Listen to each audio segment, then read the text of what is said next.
All right, welcome to Shrinking Classics. This week we are discussing Tale of Two Cities, and I am your co host, Caleb Nelson, and I'm with my other co host. Leslie Nelson, welcome. Yes. And so, as I said, we're talking about Tale of Two Cities this week. So, a quick, brief synopsis of it is about the Second French Revolution, when and it kind of takes you through perspectives of both cities, which is why it's Tale of Two Cities. And so it focuses on the French Revolution, but it also focuses on uh, the English side of things as well, because some of the main characters are from England and then some are from France. And so Charles Dickens, he goes through some great lengths to show that juxtaposition of the French side of things going through the revolution and the English side of things trying to kind of being the safe haven from everything going on over there. So, Tale of Two Cities is one of my favorite novels. It's by Charles Dickens. If you don't know, you should know. And I read it every year. I think it's just a good thing to kind of always refresh myself on. So, without further ado, I think we'll just start at the beginning. Tale of Two Cities, in my opinion, has one of, if not the most memorable opening lines. Uh, Everyone's heard it. They might not know it's exactly from Tale of Two Cities, but you do now. It was the best of times. It was the worst of times. It was the age of wisdom. It was the age of foolishness. It was the epoch of belief. It was the epoch of incredulity. It was the season of light. It was the season of darkness. It was the spring of hope. It was the winter of despair. We had everything before us. We had nothing before us. We were all going direct to heaven. We were all going direct the other way. In short, the period was so far like the present period. See, that is just a classic opening line. I've been talking a lot. Mama, what do you feel? What do you like about that opening line? Putting you on the spot. Well, it's funny because I had forgotten that last part about very much like the present period. You know, I think that's interesting because I think many different periods throughout the time of the earth could say the same thing.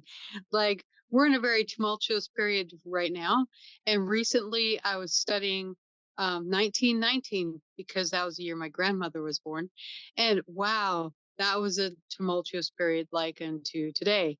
So, so yeah, it's fascinating that you said this could describe different times.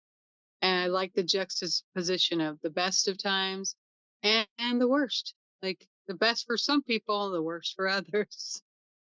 Yeah, and I've always liked this opening because it, like you said, and it really does fit an everyday lifestyle because it can be the best of times or the worst of times, even within a day, even within an hour. And that could be for two individuals or just the same person, just based on what events are happening to them at that time. And I just always think that's kind of fun. And I do like how he goes through this great length to talk about how crazy this event, how this time is, and how everything's so wild and things are this and that. And it's really just kind of like every other day.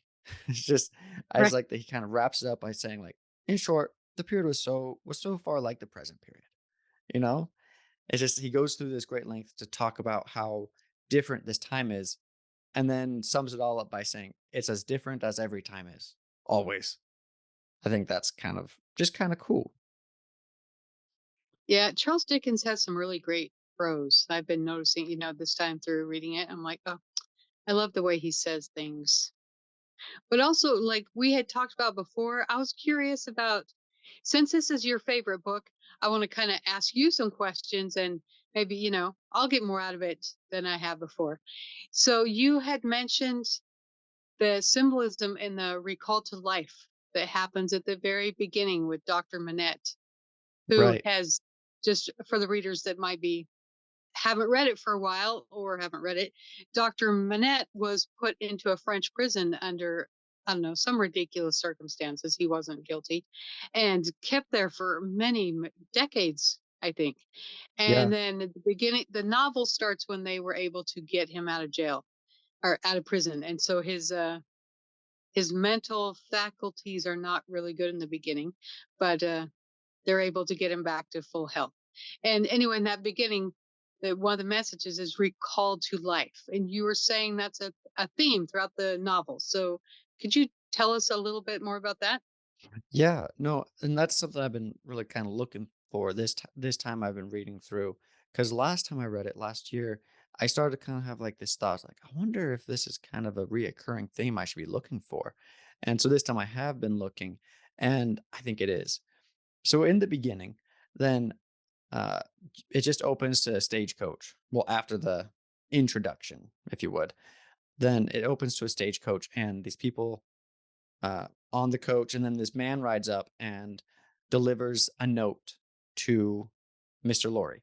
Mr. Lorry is a employee at Telson's Bank who knew Dr. Manette when they were younger, and they worked together basically. And so Mr. Lorry gets a note saying recalled to life, basically saying that he needs to go and see Dr. Manette. And now the interesting thing is as you said, he was thrown in prison, the Bastille, for years, decades, like so long that he didn't know that he or his daughter grew up thinking that she was an orphan. And so, in a sense, he was buried alive. That's kind of the premise: is that he was taken from his normal everyday life and then just buried, put away as if he died. And so they're going to recall him to life. And there's a bit of dialogue in this beginning part where people are talking about like, "Oh, is someone getting brought back to life?" And they're all confused because it is a kind of what is it, a confusing message. It's cryptic, I guess. Uh, and so that's kind of the theme for a lot of things. We follow as so Dr. Manette is recalled to life because he was in a sense buried alive.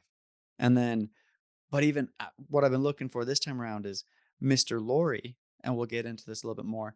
I think he's recalled to life in the process of um, saving Dr. Manette because the whole time that Mr. Lorry is talking to Lucy, which is Dr. Manette's daughter, he's talking about how this is just business, no emotions, don't cry, I can't cry, nope, all emotions or all business, business, business, business. He's a man of business. Um, but then as he starts to when they actually go to, save the doctor, then, I think he actually cries a little bit, and he tries to brush it off, but it's in a sense his first inklings of himself being recalled to life. Um, and then there's a bunch of other little moments, like we'll get into today when Charles Darnay is recalled to life. He's saved from a death sentence, uh, by Sidney Carton, who is one of my favorite characters, and who also is recalled to life by the end, but we won't get there yet. So it's most of the characters have some moment where they're recalled to life. Not in a sense that they actually died and they were brought back, but that they were starting a new life due to some events that happened. And so I think that's something that we try to look for. Uh, And a reawakening of some sort? yeah, yeah, reawakening is a good way to put it. And let's see. So does that kind of help answer your question? Kind of, Yeah, no, I like that. I hadn't thought about that in previous readings, but I really like that. yeah, And it because the uh-huh. the next question I had for you, unless you have something else, One was more quick thing, which was just a quote, which is when Mr. Lorry is telling Lucy that her father is actually still alive but has been in prison for I think it's like 20 years. Um, he says, "I have no feelings. I'm a mere machine." Which is why I say I think that he also is being recalled to life throughout this story. Okay, so to your question. oh, I really like that. I hadn't thought about that before, and I like how, how that applies to us as well, that throughout our lives, we can be certain circumstances and things that happen to us can recall us to life as Right. well, you know? I I know a lot of people. I'm sure we all do, that are struggling right now. And I just think, these experiences of these struggles can be those call to life experiences that help us find a new version of ourselves that's even better that we didn't know was there, you know? Yeah. So Yeah, totally. I like I like that theme a lot. So you mentioned something else I had never really given much thought to before about the in the beginning the casket of wine breaking and the wine running down the street. Oh, as I say that I get it. Oh my gosh. Mhm. But why don't you go ahead and explain it since it just hit me. I'm Yeah, like, "Oh mercy." I get right. it. One of my favorite passages in the book is right here in the on the page 25, at least of the copy I have. Um, it's kinda lengthy, so I'm just gonna kinda kinda skim through it, read some spots I have underlined. I'm not gonna read the whole thing, uh, but I'll read a bit of it because I think it's easier to explain once you've heard it. So, it starts off and it's under the chapter "The Wine Shop," which is, um, just in a sense, it's where Madame and Mr. Defarge live and work, and they're pretty pivotal characters in this story too. And so it's fitting that the wine shop incident opens at their shop, and we'll get more into that as we go on.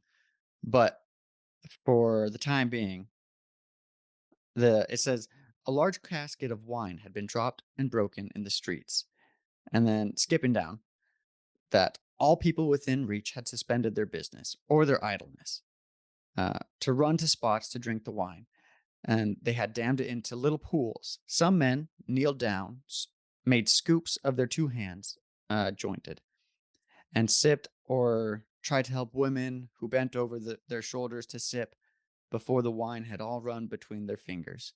Other men and women dipped into puddles little mugs of mutilated earthenware, or even handkerchiefs from the women's heads, which were squeezed dry into infants' mouths. Others made mud embankments. Others, directed by onlookers up at high windows, darted here and there to cut off little streams of wine as they ran in new directions. Um, Others devoted themselves to the sodden and leached dry pieces of the cask, licking and even champing the moisture. Uh, the moisture to carry off the wine.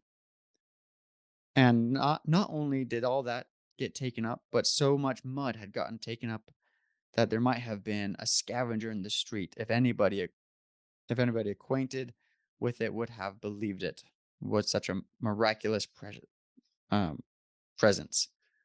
And it goes on just a little bit more. A shrill sound of light, of laughter and amusement, voices of men, women, and children. Now, I'll stop there for a moment because the point that I'm trying to get at is so this incident happens where the wine runs through the streets. It was just an accident, but all of a sudden there's this red liquid running through the streets and everybody's clamoring and trying their best to get their hands in it and be able to drink it, which is in a sense due to the fact that everybody's starving. That comes up on the next page, which we'll talk about. But everybody, not just a couple people, but everyone is trying to get their hands on the wine. Let me read a little bit more. It says, the wine was red and had sustained the ground of narrowest of the streets of suburbs. And then let me skip down a little farther. It had stained many hands too, and many faces, and many naked feet, and many wooden shoes, and the hands of men who, who sawed wood left red marks on the billets. The foreheads of women who nursed their babies was stained with the stain of the old rag she wound around her head. And then scrawled upon a wall with with a finger dipped in muddy wine, blood. And so that sums it up right there. That it's in a sense showing you that the wine being broken and running through the streets is foreshadowing of the blood of the people, uh, the aristocracy. when the French Revolution takes place is that it's not just some of the people get involved and get their hands dirty and their foreheads and in a sense do everything. It's every single person. It's not just the men. It's not even just the women, but it's also the children. Everybody becomes affected by this revolution. And so And that's with the same eagerness too. right. Yes, exactly. The same ignorance. They're all it's mob mentality. That's an interesting thing in psychology that when people get into a mob, they develop mob mentality instead of just individual mentality. It's because they become dehumanized and they are no longer just an individual, but they're part of the group. And so they start to think that they're in a sense free from some sort of responsibility because people can't see them. It's a very interesting phenomenon that people have. This is how riots happen, and because what could start as a peaceful moment, or even maybe just not a peaceful moment, it can quickly escalate because of mob mentality, the herd mentality, as some call it. And it's because once you're in that situation, then you start playing off of other people. You just start picking up on the cues of people around you. And so you may be here on a normal day, just a normal kind of casual person. But then when you're around a lot of other people, then everyone's excitement and tensions and sometimes aggression starts to build and you get sucked in on that. And that happens not just to you, but the guy next to you and the woman in front of you. That's the danger of mob mentality. And that's what happens in this revolution. And that's what the wine is foreshadowing.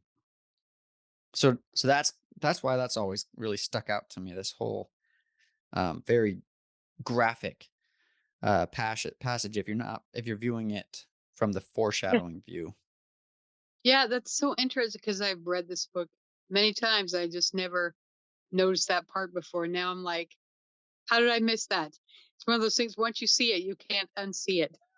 right? I'll never not notice that again. Yeah, uh, and just to kind of carry on a little bit about another part that I liked is on the next page it reads, uh, "Oh, upon the grown faces and and the plows into every furrow of the age, coming up afresh was the sign hunger. It was prevalent everywhere. Hunger was pushed out of the tall houses in wretched clothing and hung upon poles and lines. Hunger was patched into sorry, hunger was patched into them with straw and rags and wood and paper. Hunger was repeated in every fragment of small modicum of firewood that the men sawed off. Hunger stared down from the smokeless chimneys. And I think that's really fascinating that he goes through these great lengths to talk about not just how the feeling of hungry, but the visual of what it's like to be hungry. He talks about how the clothes represent the hunger and that the smokeless chimneys show that there's hunger and the small amounts of firewood. He talks about how everything starts to just relate to the fact that people are starving. And then the last piece that I'll read for the time being is now nothing was represented in the flourishing conditions save it were tools and weapons. But the cutler's knives and axes were sharp and bright. The smith's hammers were heavy, and the gunmaker's stock was murderous. And so it's interesting. You think, okay, well, people don't have enough for food, so why are these weapons being taken such good care of? It's because they're planning to be used. And so I just like this beginning intro to talk about because the Tale of Two Cities, it is kind of slow. And so I like how this beginning 28 pages or so kicks you in by saying, "Hey, look, this is we're going to be talking about some pretty serious stuff. So stick around because people are hungry and people are getting ready for a revolution." And so this is one of those intros that I really find fascinating. Yeah, I love that. You're helping me see the intro in new ways. I really appreciate that. Yeah, and it's just it's fascinating because if you just kind of read through the story, especially the first time around, then you're just kind of like, oh, that's kind of interesting imagery. And I like how he says this and I like how he says that, but you don't really focus on why he's saying this or that. And so that's something I try to keep on looking for as I read through it each different time is something new, something hidden. And I think that's why part of why it's one of my favorite books is because the more you read it, the more you get from it. Yeah, that's awesome. So, what's the next thing that stands out to you? Yeah. So after that, I think it's important to just talk about kind of the storyline. Uh, so we have this whole intro, and then after that intro, we get into the process of freeing the doctor, and I think it's worth talking in some length about the process of freeing the doctor because there's a lot of interesting stuff there and a lot of interesting stuff psychologically there too. Um, so when they get to when Mr. Lorry and Lucy find the doctor, then they meet Mr. Defarge, and in the process, when they go up to his room, he's not kept in prison anymore because he's innocent and they found him and they saved him from the prison. But because of the way he's been in prison so long, then he has um, developed a mentality that makes him feel like he needs to stay in prison. And so there's they talk about how well, why is the door locked? And the Mr. Defarge he says I don't lock it for myself. I lock it for him. It's the sound of the key that makes him feel safe, which It is makes them feel more comfortable. Yeah, right because he's become so used to being a prisoner that he doesn't know what to do with the freedom. And so they lock him up, not to keep him locked up, but to keep him safe in a sense, which is a fascinating issue to have. And so that's really interesting. And then when they go into the room, they see that he's taken on this whole different persona. He was a pretty well-known doctor and he was very good at what he did, but now he is a humble shoemaker. Um, he started making shoes in a way to cope with the situation that he was put in, and uh, he he has PTSD from this post traumatic distress disorder. He has PTSD from this traumatic event of being ripped from his family and treated like a prisoner. And I never so, thought of it that way, but that totally makes sense. yeah, and with a mild spoiler, as we get farther into the story, then he actually has a relapse because so when he learns some information, then that information is too triggering for him, and so it causes him to, in a sense, dissociate, and he goes from being this healthy doctor who's now just older, but he's a father, he's a doctor, he's doing well, he's English, he's doing great. But then when he learns this information that triggers him and reminds him of the past, then he dissociates and goes back to his old shoemaking habits. And he's seen at his shoemaking desk again. And everyone's like, "What's going on? Why Right. is he at his shoemaking desk?" That's why I say, like, PTSD, when you get triggered, it's like time travel. Suddenly, Yeah, you're mentally thrust back into the past, and you feel all the emotions and thinking and everything of that you did when that past experience occurred. You know, right, exactly. And I think Charles Dickens does a good job of portraying that in at least in a novel form. And that's why I wanted to talk a little bit about the doctor right now because it's showing where he is right now to keep himself at least somewhat sane, if you would. It's his coping mechanism has become to be a shoemaker who just stays in his room. He his brain has a hard time, I guess, coping with the fact that he was free and he was successful and he had a family, and now he's a prisoner. And so he tries not to think of himself as a prisoner, but he just changes his whole identity. He when they ask him what his name is, he says that he's um I can't remember the I number. guess like Basically, the number of his cell or right? something. It's like 521 North Tower or something like that. That's what he perceives his name as, and he only knows that he's making a child's walking shoe, which you don't really go into that too much, but I believe that it was in a sense his brain knew that he has a daughter, and so he's trying to keep some semblance of his reality, but compressing it into a smaller lens of a shoemaker who lives in North Tower, and that's all that he can manage to think about because anything else is just too overwhelming. And so I think that's interesting, and Yeah. and so It does seem like he uh dissociated as a form of protection. Can yeah, you explain maybe briefly, what we're talking about dissociation, yeah, especially how it applies to this circumstance? right. So dissociation, and correct me if I'm wrong, because you might have a better description than I do, but it's in a sense when you are in a stressful situation that's too much for uh, your mind to handle at the moment.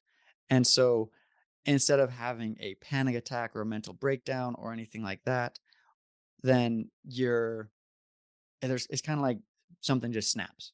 And all of a sudden you're just in a smaller world. You're in a different persona. You manage to take yourself out of the situation. But the problem is that your body is still in that situation and your brain knows that. And so it has to switch something in to kind of replace you, if you would. And so for Dr. Manette, then Dr. Manette had to take a back seat. He was benched in a sense. And brain's like, oh, well, what can we do? What can we throw in to keep him to keep the body alive?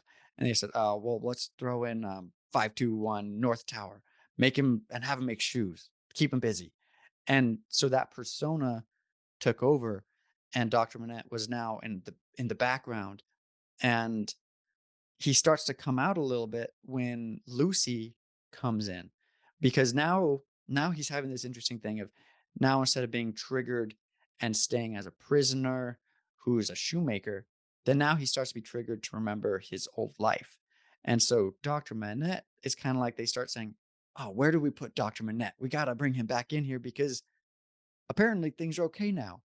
And so they start. So in a sense, his brain is is starting to say, "Okay, Doctor Manette, hey, this is Lucy. She's your daughter. She looks a lot like your wife, and so we're gonna introduce you slowly."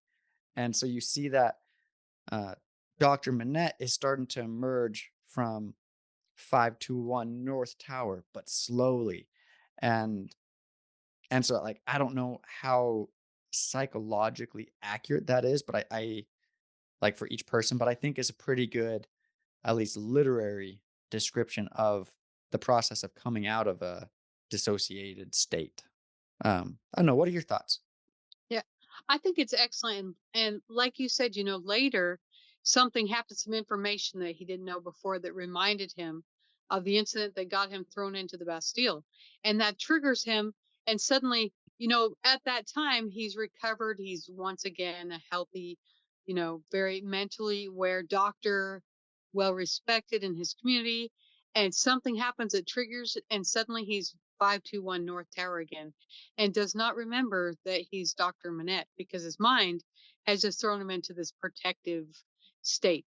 I can't believe I never noticed that before. But yeah, I think that's a really good description of how dissociation might work for a person, how it is a protection. It doesn't always seem like it when now you're back into a healthy situation, you're trying to get along, but it did keep him, from going insane completely during those dark years in the Bastille. So I think you described it well. Thank you. And yeah, and so and because that's the thing is coping mechanisms are your brain's way of protecting yourself. Um, and dissociation is just a coping mechanism. Granted, it's not the best coping mechanism because it does have, I guess you could say, long term side effects. Uh, but it's better than the alternative. At least that's how what the brain reasons. Yeah, well, and so it's yeah. interesting. And I think it's fascinating that Dr. Manette, he had at least two coping mechanisms. One was the dissociation, and one was working, staying busy, doing something with his hands. Because, not to mention, I could be wrong, but I'm pretty sure that he was essentially in solitary confinement for all those 20 years. And that That's the solitary impression confinement, I had. yeah, solitary confinement is used as torture because we're social creatures. And so to keep somebody away from people, that's literally torture. And so his brain had to dissociate so that he would be able to um, stay in any semblance of sane at some point. And so, fiction as it is, um, his brain did a good job of dissociating, and in another sense. So now we have Dr. Manette. Dr. Manette was buried alive, and so you could say that he was kind of died because also his whole image of himself, his personality, everything about him, in a sense, died as well because now he was dissociated, and so Dr. Manette is gone. But now 521, again, I don't know if that's the right room number, but 521 North Tower has taken over. And so not even the same person anymore. So recalled to life is literally uh, Dr. Manette is being recalled to life. He's being recalled to the front, if you would. He's getting off the bench. He's being recalled from the bench. And and so it's just and so when he sees Lucy, something that he notices is her blonde hair. Because when he was thrown in prison, he had a few of his wife's hair on his sleeve, and he asked the guards, he's like, "Please just let me keep these. I don't have anything. Just let me keep these." And they did. And so he kept those few hairs for the 20 years, and that was part of what helped him realize that, things might be going back to normal now, and so it's okay to start bringing Dr. Manette back out. And it was a slow Like process. a different Yeah, kind of trigger. Triggered him back to a healthy right. state, the hair. That's Mhm. I never thought about a trigger as triggering you back to a healthy place from a Right. bad place. That's pretty cool. Yeah, and so I think a trigger works both ways, because there is the negative trigger that we all think about, but there's also the positive triggers. Like for example, if, you leave your wife a nice note, that is a trigger. That's a trigger for, like, "Oh, that was really nice," and so they're triggered in a sense to think, "Oh, well, that was a nice thing that somebody did for me," and so they have a better attitude from it. Um, and so when Dr. Manette and Lucy get reunited, then that's the beginning of being recalled to life. And then the book, it just kind of graciously skips 5 years forward, and and it picks up at a trial. It skips 5 years because I think Charles Dickens just didn't want to bog himself and everybody else down in the recovery process of Dr. Manette. But in a sense, essentially, after 5 years, Dr. Manette is, if Now he's not fully at recovered. 100%, he's like 90%. He's doing great. Something to note is Madame Defarge. I'll let my mom kind of introduce her a little bit because I think in a weird way she likes Madame Defarge. I do because at the beginning you can't tell, is this a good character, a bad character? But what you do notice is that she's constantly knitting, which, I share that with her. I feel like if I'm sitting, I'm knitting. I love to knit.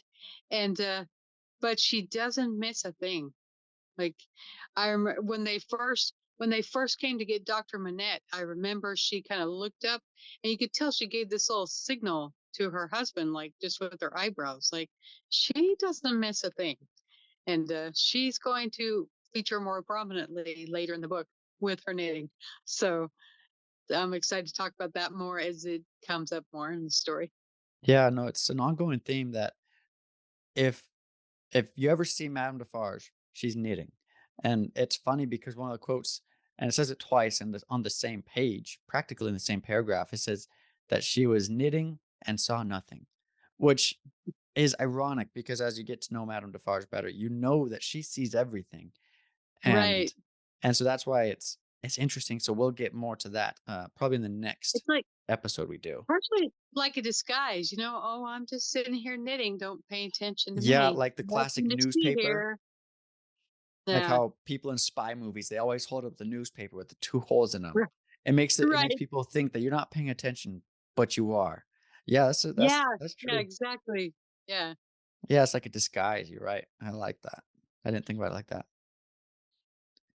Uh, but yeah, and so that's book the first. And so so the next chapter or the next book, if you would, there's I believe 3 books.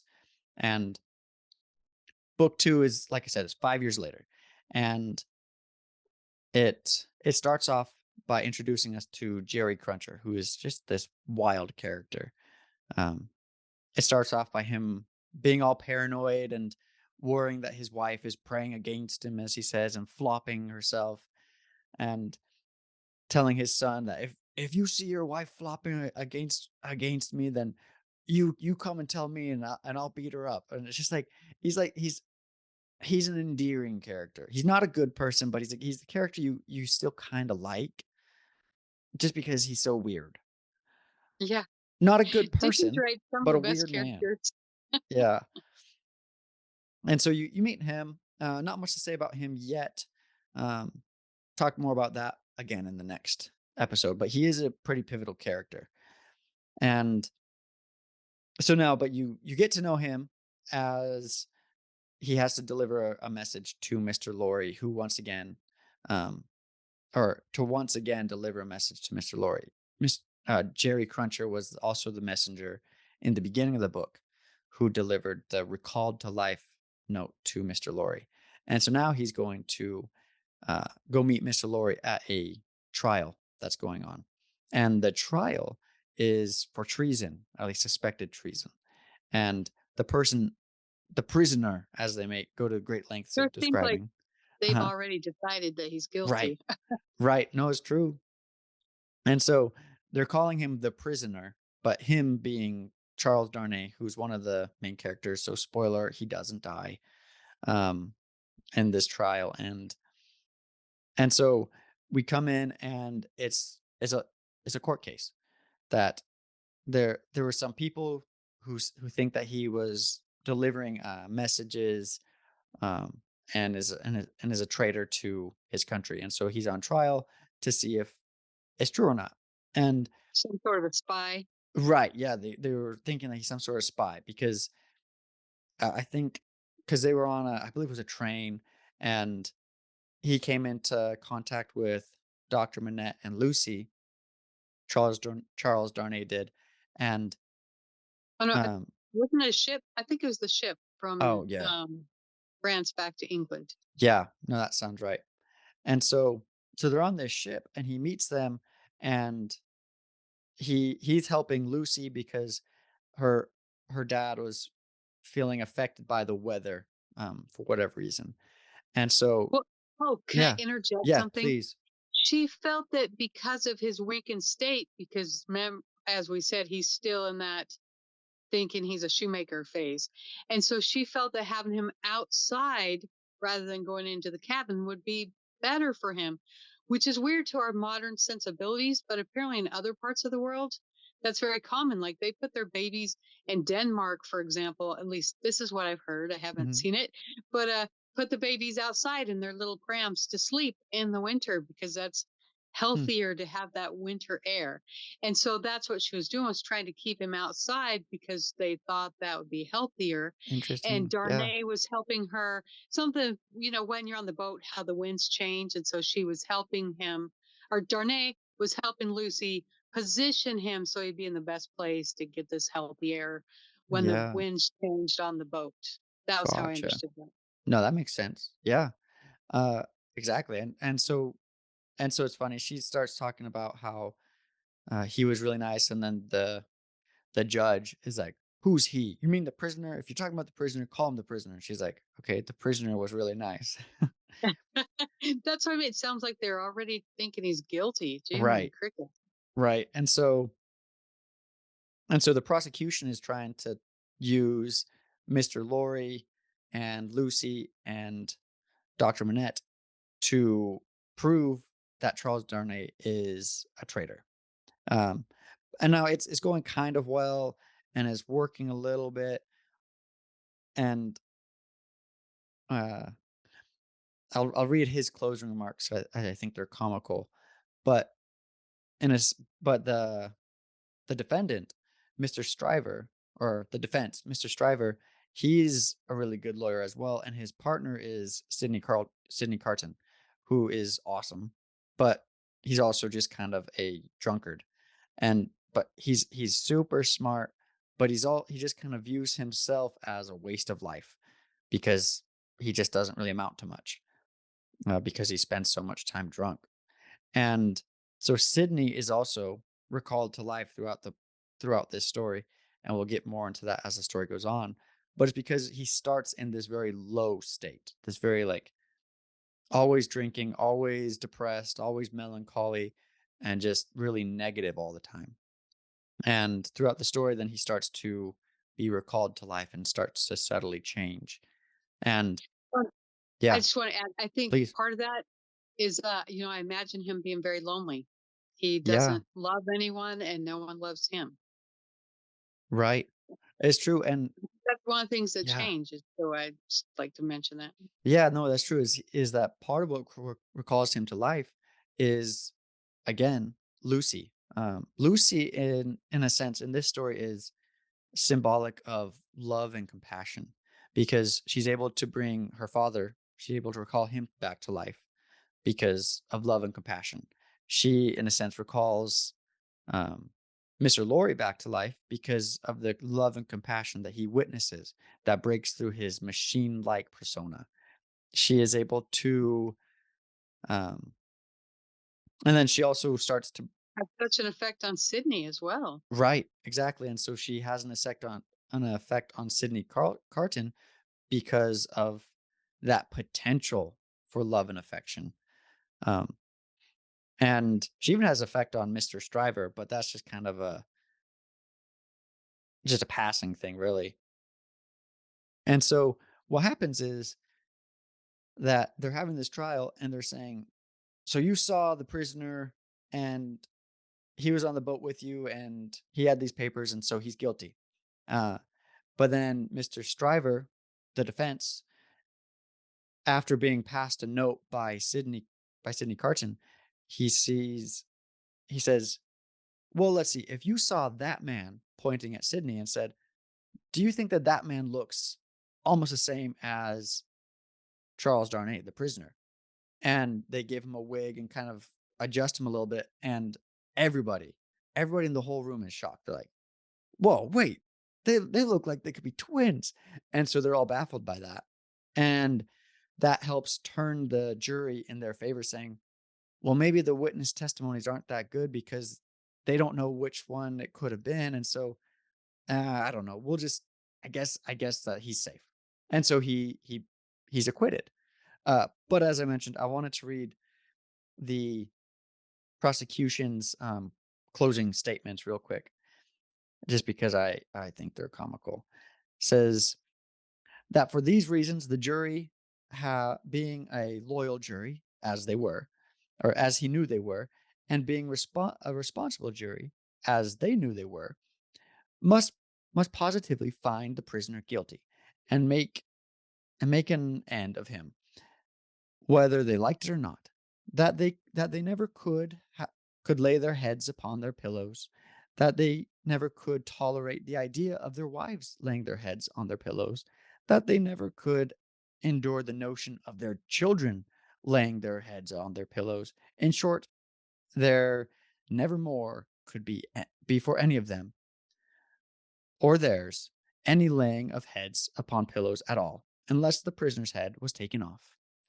And I just think that's comical, but also treacherous that uh, someone would try to make such an enemy of somebody that this whole room would say he's such an evil person that I can't rest knowing that he's still out there, especially when it's an innocent person. But in a sense, that's what happens to criminals every day. Is people try to prove, and that's I guess in a sense that's the point of a prosecution, is the prosecution is trying to tell everyone that this person is so bad that they need this punishment for you to feel safe. And so they appeal to the people and say, it's not about him. It's about you. It's about your family. And and so fortunately, in this case for Charles, he's acquitted and he's freed. And once again, another example of being recalled to life. He's saved. And this time, funny enough, he's actually recalled to life by Sydney, who is, aside from looking almost the same, he's almost the opposite in every way. Uh, which is a fun juxtaposition that Charles Dickens uses throughout this book. Um, yeah, well, do you have any thoughts? I feel like I've been rambling for a Right. bit. No. I think you're right that, you know, um, Carlton is very no, Carlton is very rough and, Carton, yeah, Carton, yeah, thank you. right, And, as we've got this gentleman and this ruffian, and they look alike, but they're very opposite. But also, I thought it was interesting. Nobody can sleep unless this man's head is cut off. Is kind of right. also a foreshadowing that we note later Mhm. during the revolution. That was a big thing. Is the guillotine cutting everybody's head off? So it's just kind of a nod to what is to come. So Right. I hadn't thought about that before till you said that. Yeah, no, exactly, and that's the fun thing, is that when you know the story and when you're looking at it through a different lens, Yeah. then you start to see that everything is foreshadowing it. Because so when I first read through the story, I really liked and still do like Charles Dickens' writing style. I think that the amount of effort he goes through to describe the most mundane things, I think that's really entertaining for me. If you ever read Bleak House, he has a whole paragraph just about the fog and mud in London, and it's awesome. And in Christmas Carol, he has the full like first page is about Marley being as dead as a doornail. He goes through these great lengths to describe the most mundane things, but for a lot of people that can get kind of mundane and boring. And so in this book, the first time I read it, it did feel kind of like it was dragging and kind of slow. But when you actually read the whole story, you start to see that everything connects, and that the more that you can focus on the beginning, all the setup, then the better the end of the story is, and the better the middle and everything. So it's all worth it. You just got to make it through it. I promise. I totally agree. Yeah. And so The skipping first time, along. Oh, like sorry. you said, the first time through the beginning part, of course, my first time reading, I was in high school, so then it was Right. extra boring. It was a signed book, and I was dying. And now, as an adult, I read again, and like you said, I'm seeing more and more just little gems and jewels in that beginning part that I once thought was so boring is actually becoming really interesting. With each reading, it's better. Right. Yeah, it's cool stuff. So skipping along, uh, so as we mentioned before, then uh, Dr. Manette, he he had this persona as a shoemaker. But the interesting thing is that when he left the Defarges and the Bastille, he kept his shoemaking desk with him the whole time. So everywhere he went, the desk went too. As like Mary and her little lamb, but it was Dr. Manette and his little shoemaker desk. And at one point, Mr. Lorry comes to visit uh, Lucy and Dr. Manette, and you meet Miss Pross, who is this crazy woman. She's super kind, but also very rough.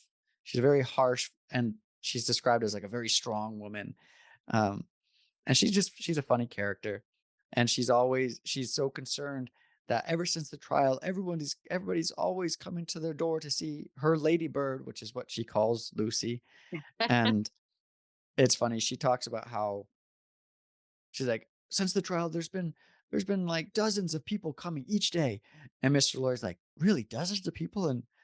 And then Miss Pross, when questioned, she exaggerates like most of us do, which is actually a line from the book.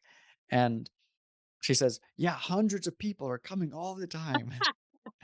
And so that's just a funny little aside. But while there, Mr. Lorry notices that the shoemaking desk is still there, and he starts to think, he's like, "Yeah, I mean, is this healthy to have this symbol of his oppression and his capture and confinement? Is that healthy to have it here?" And they talk about some of the symptoms that he goes through, like he has nightmares, um, and at least they perceive it as nightmares because he'll wake up in the middle of the night and and just start walking around the house. And Lucy, being a good daughter, will wake up and she'll go and walk with him. And I think that helps him stay in the moment, if you would, instead of just fully dissociating again. And it's just because those memories, unless they're focused on and treated and worked on, then they'll keep on coming back. And if you don't get them treated, then it could spark you to dissociate again, which we see later in the story. Um, and so it's fascinating and interesting. And I like that Mr. Lorry notices that, we probably shouldn't have this desk here. Uh, but he doesn't do anything about it yet. He does later, but but I think it's because he realizes that it's a crutch, that um, Dr. Manette can't get rid of it. It's something that made him feel safe in the past. In a sense, it's like a teddy bear for a child. That for whatever reason, this object gives him comfort. It gives him comfort knowing that he has some sort of purpose, and so he can't just get rid of it. Just like the child and their teddy bear, that for whatever reason, the teddy bear gives the child comfort, and so they just can't get rid of it because it comforts them. And so even when they're older and the teddy bear doesn't give them comfort, there's that nostalgia, that link that's like, well, it helped me in the past, and so I just can't get rid of it today. And you just kind of justify it. But I think it's because deep down, we have a fear that um, one day we may still need it. So, so that's an interesting note about that. Did you have any thoughts Yeah. about that? No, I think that you're so right. I like the teddy bear analogy, and I understand what Mr. Laurie's thinking, but I definitely don't think they should take it away. Like maybe talk to Doctor Monette about it, but don't take it without asking him. I think that could Right. be potentially really damaging. Right. Yeah. And that's one of the cool things about this story is that you're totally right. If they just did it and took it away, then yeah, he'd probably have some sort of a breakdown, and we don't know what could happen. Um, but we'll get into that section later because they Yeah. actually do that and they handle it very well, and Yeah, I it's remember interesting. that. I just Yeah, can't remember what happened exactly. So yeah. So tune in next week because we'll talk about it. Uh, but yeah. So and then shortly after this, then we learned that. Sorry, shortly after this conversation with Miss Prost, and we learned that not only has Charles Darnay been coming to visit Lucy, also Sydney Carton has been coming, and like Miss Prost said, a bunch of other people too. But in hundreds, one of yeah, hundreds of people every hundreds. day just coming to make sure that she's okay. um, but so this is one of the first times that we notice that there is still some lurking trauma that hasn't been fixed with Dr. Manette, and who can blame him? But it's because Charles Darnay starts to talk about how innocently he starts to talk about that when the Bastille was being gone through, then they started to notice these different things in one of the rooms, and the letters or the word "dig" was written on one of the walls, and for whatever reason, which we'll get into next week. Sorry, there's a lot of next weeks, but uh, Dr. Manette, he goes pale, and Lucy freaks out because she's like, "Wait, what's wrong? Are you sick?" And he says, "No, he's not ill. He's just he says he just saw the rain coming and he got nervous." Which, I don't think he saw the rain coming. I think he saw his past coming up, and he's not ready to face that. And so he, in a sense, is repressing those feelings, and which is actually something that Mr. Lorry says is he says, "I don't think it's healthy that we're repressing all these feelings," and that's in his conversation with Miss Pross. But this is and then it proves that he is repressing these feelings and he hasn't dealt with them, and that it's foreshadowing of issues to come. And so and so then in a sense, and so then the rain starts to come, and they start talking about how they start to hear these footsteps, and the footsteps are symbolic. The footsteps are they start talking about how they're hearing all these footsteps from around the house and around the and under the windows and by the doors and down the hallways. But is I think is really just saying it's like kind of the echoing of the rain that sounds like footsteps, and the thunder and the lightning is all coming together to make it seem like there's a bunch of people coming to the house. Um, which is the beginning of our juxtaposition between the uh, the Minettes in their humble but nice house and the Marquis of France and his extravagant and over the top house. Uh, so before we move on to that, I just wanted to ask if you had anything you wanted to add or any thoughts you want to share. No, no, I'm curious about I want to hear about the juxtaposition between the Marquis and the Monettes. Tell me. All right. So this is what we're going to wrap up with this thought. And so what we learn is that the Minettes, they live kind of on this nice estate, and it's a decent size, but it's nothing overly special. Dr. Minette is at a point in his life where he's still able to see the patients he needs to, but he's not working full time. So he's making enough to pay the bills essentially, and they're happy. And then and then the next chapter is about the Marquis. Let me see.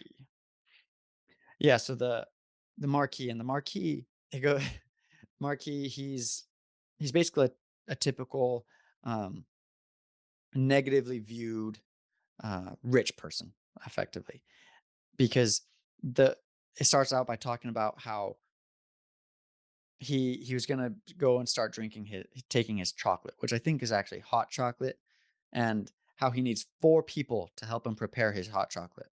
That one person needs to mix it, the other person needs to serve it to him, and another person needs to hold a napkin for him, and the other person with 2 gold watches basically just needs to stand there and make sure everyone's doing it right. And this is all after talking about how the people in France are starving to death and they're drinking wine off of the muddy streets and putting it into their babies' mouths.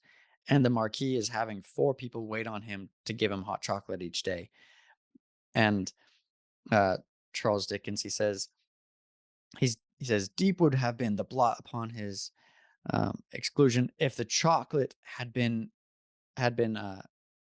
ignorantly waited on by 3 men. He must have died of 2. So if he only had 2 people give him the hot chocolate, he must have died, because how could he live? And so that's the beginning of the juxtaposition, is that you have these humble people living within their means, and then you have the Marquis who's got ridiculous amounts of money and is taking from the poor and is not giving anything back and isn't helping anybody and is just living in his own little world. Whereas you have Dr. Manette, who is taking what he needs and is being a doctor and helping. And so Dr. Manette is kind of a symbol um, of giving and compassion as well, whereas the Marquis is a symbol of greed. And worse than greed, he's a symbol of just being a total jerk. I mean, not much of a better way to describe it. Because late next, we see that he's in such a hurry that he gets in his chariot, and someone and his drivers, they're running through the streets, and there's people in the streets. They're not empty, and they end up running over a man's son. And the Marquis just acts like, well, are my horses okay? Did my horses get hurt in the process? And He's which is he's just such a jerk. ridiculous. And And something that stood out to me about that part, he says, "Oh, you people, you can't take care of yourselves or your children. You're just always getting in my way." I mean, right. talk about a classic blaming the victim, right? Hmm. It's not because I was driving too fast in the streets. No, it's because you poor people can't take care of yourselves and your children. It's your fault that I ran over your Right. child. Oh, he's horrible. Just Right. horrible. Yeah. And so and then he tries to just say, "Okay, well, here, just take this money and the money will fix it." He has this mentality that money fixes everything, which and I'm Right, kind of he realizing this now. tosses a coin at them. He doesn't Yeah, even, like, hand it to them, he just tosses it out the window, like, right, "Here, take a coin, it'll make everything better." right. And this is something that Charles Dickens kind of has as a background in a lot of his novels is that money isn't the answer to happiness. In almost every book he has some negative view of money, and which is just something I kind of like to look for because it's always there. And there's reasons for that from his life, but we won't get into that here. Maybe another time. But in a sense, so now the Marquis just ran over somebody's son and doesn't even apologize for it, blames them. And Charles Dickens explains that um, the Marquis is looking at everybody as if they're rats, that they're just rats that are getting in his way, and they're gross little creatures that just make his life more difficult, and that they that he what should he do about it? What is he gonna do? He can't feed everybody, and because this happens when I think rats is a good analogy, yeah, right? Because he thinks of them as a nuisance and not his responsibility. And even if you want to, there's way too many of these nuisances to bother with. Yeah. right, and so without further ado, then he gets ready to go when he notices Madame Defarge. She's standing there looking in at him, knitting, And she's and knitting. Yeah. so and then he throws another coin, trying to be all generous and magnanimous, and gets ready to drive away, and then he notices a coin fly back into his carriage. So, in a sense, Mrs. Defarge took the coin and threw it back in the carriage because she's like, "Look, that doesn't fix anything. We don't even want that." And he gets all upset. He's like, "If I knew who threw that, I'd run you all over," and then leaves. Um, and he then later comes to this woman who is mourning the loss of her son and her husband, and is saying like, "Hey, look, I need your help." And that's when he's like, "I can't feed everybody." And she's like, "I don't want you to feed all of us. I just want a little bit of money so that we can have some sort of a tombstone for my husband so that we'll know that that's where he is." And he he's the Marquis is just totally uncaring and just leaves and doesn't help her at all.